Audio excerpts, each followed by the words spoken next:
축하드립니다. 드디어 사무엘상 마지막 장 31장입니다. 그동안 수고 많으셨습니다.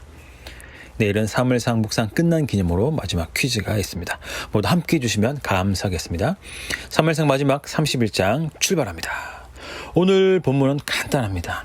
블레셋과 이스라엘 사이에 전쟁이 일어났습니다. 이 전쟁에서 사울과 그의 세 아들이 죽었습니다. 안타깝게도 사울은 스스로 목숨을 끊었습니다. 이렇게 이스라엘 첫 번째 왕 사울은 비참한 마지막을 맞이했습니다.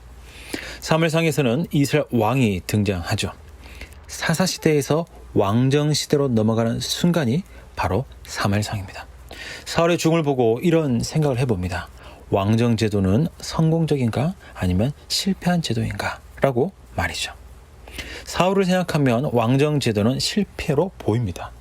그러나 그 다음 왕 다윗을 보면 왕정제도는 성공으로 보입니다. 하지만 솔로몬이 죽은 뒤 이스라엘은 남과 북으로 나뉘어지죠. 북이스라엘 왕은 모두 하나님을 떠난 악한 왕들이었습니다. 남유다는 어떨까요? 남유다도 20% 정도만 하나님을 잘 섬긴 왕이었습니다. 여러분은 어떻게 생각하십니까? 왕정제도 성공인가요? 실패인가요? 아무리 봐도 왕정제도는 실패처럼 보입니다. 그러면 하나님이 실패할 제도를 이스라엘 백성들에게 주셨을까요? 하나님은 이스라엘에게 율법을 주셨죠. 놀랍게도 사람은 율법을 통하여 구원을 얻을 수가 없습니다. 율법의 행위를 통하여 구원을 얻을 수가 없죠. 그러면 하나님이 율법을 주신 것은 실패일까요? 하나님은 사람 율법을 못 지킬 것을 아시고 일부러 주셨을까요? 갈라디아서를 보시면 율법은 사람에게 죄가 무엇인지 알도록 하기 위해서 주셨다라고 말씀하고 있습니다. 즉 사람은 율법을 통하여 죄가 무엇인지 알게 되죠. 또 율법을 통하여 내가 죄인인 것도 깨닫게 되는 것입니다. 우리는 율법을 스스로 지킬 수 없기 때문에 율법 앞에서 절망하게 되죠. 죄의 문제를 해결할 수 없기 때문에 우리는 낙심할 수밖에 없습니다. 그러면 이게 끝인가요? 아니죠. 율법은 절망 가운데 있는 우리에게 한 줄기 빛을 비춰줍니다. 구원의 빛을 비춰줍니다. 소망의 빛을 비춰줍니다. 바로 예수 그리스도십니다.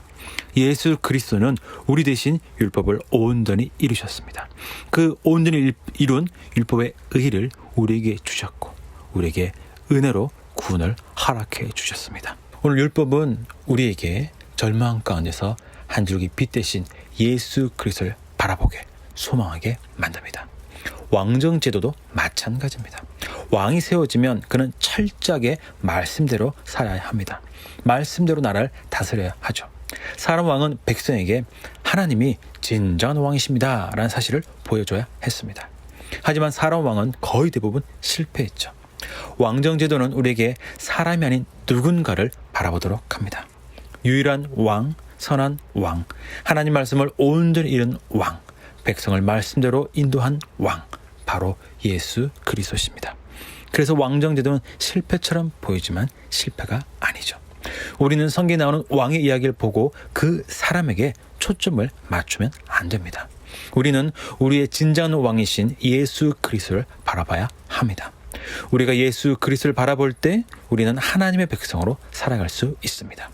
우리가 예수 그리스도 안에 있을 때 진정한 평안을 누리며 살아갈 수 있습니다. 혹시 눈에 누가 보이십니까? 사람이십니까? 세상의 왕이십니까? 세상의 왕이 아니라 오직 예수 그리스도가 보이는 은혜의 길을 축복합니다. 사랑합니다. 그동안 사무엘상 묵상 수고 많으셨습니다.